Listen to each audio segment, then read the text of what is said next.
Hi everybody, this is Miss Divine Stalls, your host for Thursdays here on Equally Awesome. We're keeping it short and sweet this week due to the holidays, and I really appreciate that. Matthew, you asked what is our astrological sign? I'm a Scorpio. Can't you tell? Mark, you asked, what would we ask Santa for?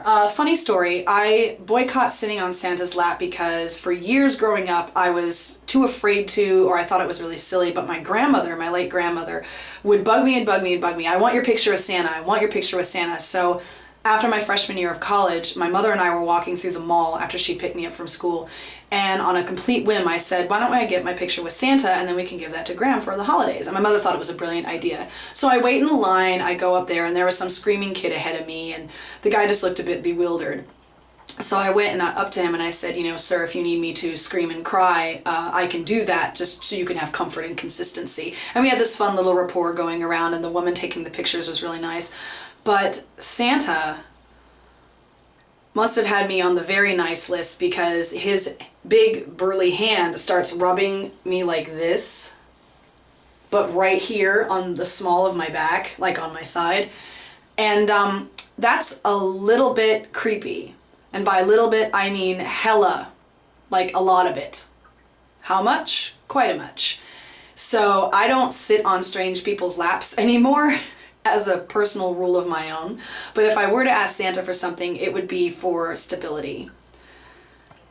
I need stability really bad. Mark also brought up what it takes to have a collab channel work and how do we interact outside of the channel. I joined Equally Awesome after I left 5 Awesome Lesbians, which was really named 2 1/4 Awesome Lesbians in my mind.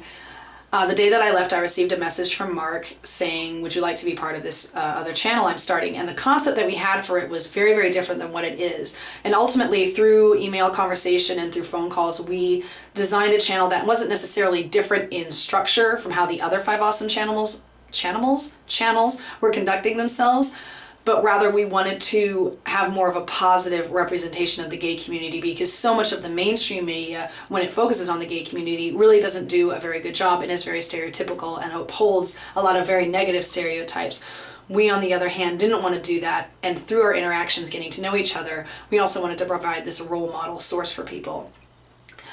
Outside of the channel, I mainly interact with people through email and phone call, although I would like to have more interaction with people outside of the channel. I don't talk to people as much as the others seem to talk to each other. I do send a lot of emails. I have called Winter and Mark quite a little bit, but Matthew and Bob I don't interact with as much, and I don't think that's something I want to continue. I definitely want to be more involved outside of the channel. So I think that'll be an early New Year's resolution for myself. How long will this continue? I know 5 Awesome Guys is ending pretty soon. I'm not sure how long we'll continue, probably as long as it's still fun, and it's still really, really fun. I appreciate all of the support that everyone has given me and to each other throughout these few months that we've been working together, and I hope that will continue in 2009. Other than that, this is going to be me signing off. Thank you so much for being here, everybody, and for watching. We all appreciate you very much. Have a very happy holiday. Bye-bye.